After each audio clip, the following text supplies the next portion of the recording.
Halo semuanya, perkenalkan, nama saya Aurila Safa dengan NIM terakhir 129 dari jurusan Sastra Indonesia Angkatan 2023. Di sini saya akan mempresentasikan hasil kerja saya tentang review sebuah buku dengan judul Analisis Wacana Teori, Metode, dan Penerapannya pada Wacana Media karya Dr. Aris Hadara M. Hum. Yang pertama itu ada identitas buku, bab 8, pembahasan hasil penelitian analisis wacana sebuah contoh.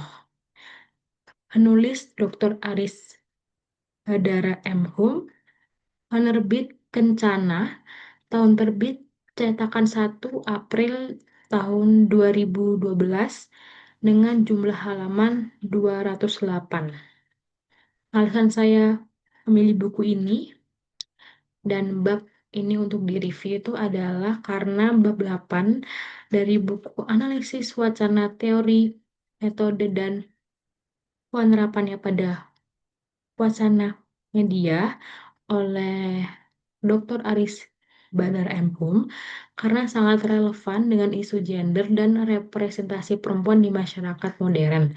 Bab ini menggunakan analisis wacana untuk mengeksplorasi bagaimana media membentuk pandangan masyarakat tentang perempuan, terutama terkait kekerasan. Contoh konkret dari analisis surat kabar Rakyat Merdeka, Republika, dan Kompas dapat membantu menjelaskan perbedaan dalam representasi perempuan.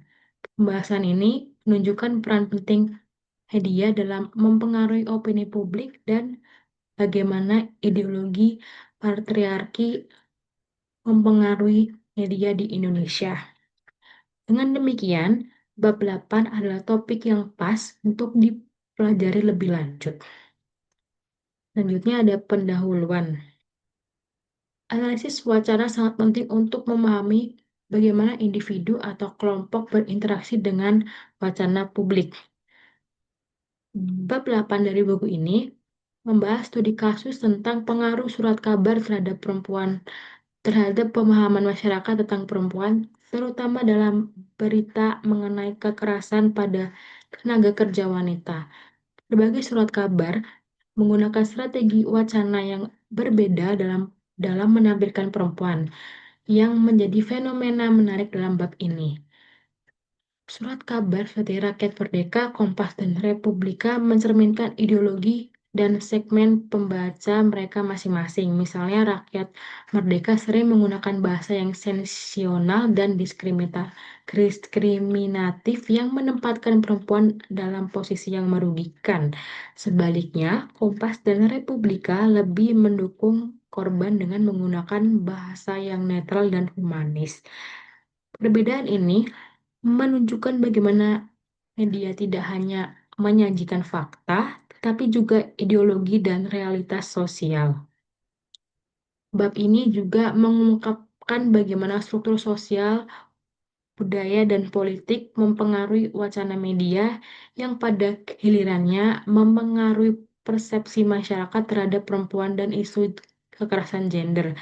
Pendekatan analisis kritis digunakan untuk memahami kekuatan sosial dan ideologi yang tersembunyi di balik teks media. Selain itu, konsep utama yang muncul dalam bab ini mencakup strategi inklusi dan eksklusi serta bagaimana aktor berita ditampilkan.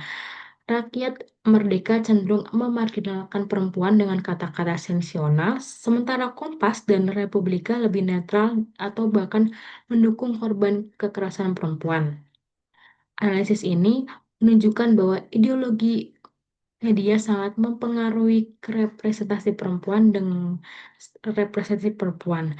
Dengan dengan pendekatan komersial, Rakyat Merdeka sering mengobjektifikasi perempuan, sedangkan Kompas dan Republika lebih membela perempuan sebagai korban yang mencerminkan nilai-nilai norma dan kemanusiaan. Selanjutnya ada bagian dari isi buku bab tersebut, yaitu yang pertama ada pendahuluan, yang kedua posisi perempuan dalam wacana, studi kasus analisis surat kabar yang mencakup Rakyat Merdeka, Kompas, dan Republika, selanjutnya perbandingan strategi wacana, dan yang terakhir kesimpulan. Evaluasi, analisis dan evaluasi. Yang pertama ada kekuatan buku. Bab 8 dalam buku analisis wacana teori, metode, dan penerapannya pada wacana media, karya Dr. Aris Badara M. Hum, membahas bagaimana media, khususnya surat kabar, menempatkan perempuan dalam berita. Analisis ini menggunakan strategi wacana inklusi dan eksklusi untuk melihat bagaimana perempuan diperlihatkan dalam konteks media yang patriarkal. Di sisi lain, jurnal analisis wacana kritis model Sarah Mills lebih spesifik mengkaji bagaimana perempuan digambarkan dalam berita tentang kekerasan seksual di media daring, dengan fokus pada pelaku, korban, dan pembaca. Buku Dr. Aris Badara lebih menekankan pada bias dalam media cetak saat melaporkan tentang perempuan dengan membandingkan beberapa surat kabar seperti Rakyat Merdeka, Kompas, dan Republika. Penemuan dalam buku ini menunjukkan bahwa media memiliki ideologi tertentu yang mempengaruhi cara perempuan ditampilkan. Sebaliknya, jurnal tersebut lebih memperlihatkan bagaimana perempuan seringkali digambarkan sebagai objek pasif dalam berita kekerasan seksual yang menggunakan pendekatan feminist stylist dari Sarah Mills. Selain itu, teori dan konsep buku Dr. Aris Badara menggunakan strategi seperti identifikasi, inklusi, dan eksklusi untuk menganalisis representasi perempuan di media cetak. Pendekatan ini menunjukkan bagaimana media membentuk pemahaman pembaca tentang isu kekerasan sosial, seringkali menggambarkan perempuan sebagai korban yang lemah, serta orisinalitas buku Dr. Haris Badara menawarkan perspektif yang luas tentang analisis media cetak dan peran ideologi media dalam membentuk wacana perempuan. Dengan demikian, kedua karya ini memiliki kelebihan masing-masing dalam menganalisis representasi perempuan di media, baik cetak maupun digital. Yang kedua ada kelemahan buku. Pada bab 8 dalam buku ini memiliki beberapa kekurangan yang perlu diperhatikan.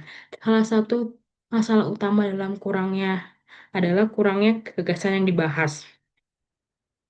Pada bab ini lebih fokus pada bagaimana perempuan direpresentasikan dalam media cetak, tetapi tidak membahas faktor lain seperti audiens atau all algoritma media yang mempengaruhi cara wacana dibentuk. Di era digital sekarang, platform media sosial dan berita online berperan besar dalam membentuk opini publik, tetapi hal ini tidak dijelaskan dalam bab ini. Selain itu, ada beberapa informasi yang terlewat seperti bab ini tidak membahas lebih dalam tentang dampak wacana terhadap audiens, meskipun dikatakan bahwa media bisa membentuk opini publik, tidak, tetapi tidak ada analisis tentang bagaimana pembaca memproses atau merespon wacana yang disajikan. Padahal, faktor ini penting untuk memahami bagaimana wacana dibentuk dan diterima oleh masyarakat. Dari segi konsep, buku ini masih kurang mengaitkan temuan penelitian dengan faktor sosial dan budaya yang lebih luas.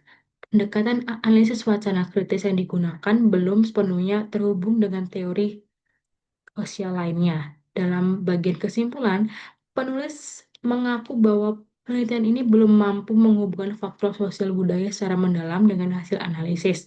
Hal ini menunjukkan bahwa ada batasan dalam memperluas analisis dengan teori-teori lainnya. Selanjutnya, nilai dan manfaat buku. Buku Dr. Aris Badara memiliki banyak nilai dan manfaat, terutama bagi mereka yang tertarik dengan analisis wacana. Buku ini memberikan wawasan yang mendalam tentang cara wacana dibentuk dalam media, khususnya dalam menampilkan kelompok tertentu seperti perempuan. Pendekatan kritis buku ini membantu pembaca memahami bagaimana membentuk opini publik dan memarginalkan perempuan melalui strategi inklusi dan eksklusi. Ini sangat berguna bagi akademisi dan peneliti di bidang komunikasi, media, dan gender karena menawarkan perspektif yang relevan untuk penelitian lebih lanjut. Dan itu dampak terhadap perkembangan analisis wacana saat ini cukup besar. Buku ini menyoroti bagaimana ideologi dalam media mempengaruhi cara isu direpresentasikan yang tetap relevan di era digital sekarang. Pemahaman tentang strategi wacana dapat diterapkan dalam analisis media sosial, berita online, dan platform digital lainnya.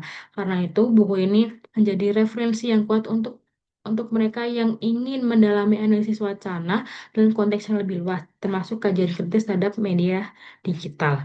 Adapun manfaat dari buku ini bagi jurnalis, editor, dan praktisi media untuk menyusun berita yang lebih objektif, terutama dalam hal merepresentasi gender. Untuk mahasiswa dan akademisi, buku ini menawarkan kerangka metodologis yang lebih digunakan dalam penelitian tentang analisis wacana media dengan pendekatan yang lebih jelas dan berbasis data. Buku ini juga membantu mahasiswa memahami bagaimana media membentuk realitas sosial. Yang terakhir adalah kesimpulan. Bab 8 dalam buku ini membahas bagaimana media membentuk representasi perempuan melalui strategi inklusi dan eksklusi. Analisis ini menunjukkan peran ideologi media dalam membentuk opini publik. Buku ini memberikan kontribusi penting bagi ilmu analisis wacana dengan membantu pembaca memahami bagaimana wacana media dapat memperkuat atau menantang struktur sosial yang ada.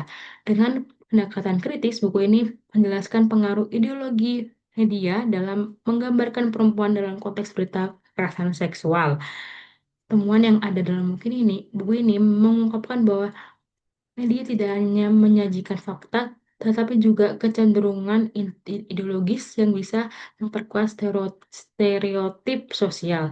Perbandingan antara media seperti Rakyat Merdeka, Kompas, dan Republika menunjukkan bahwa representasi perempuan berbeda-beda tergantung pada ideologi dan target audiens masing-masing media.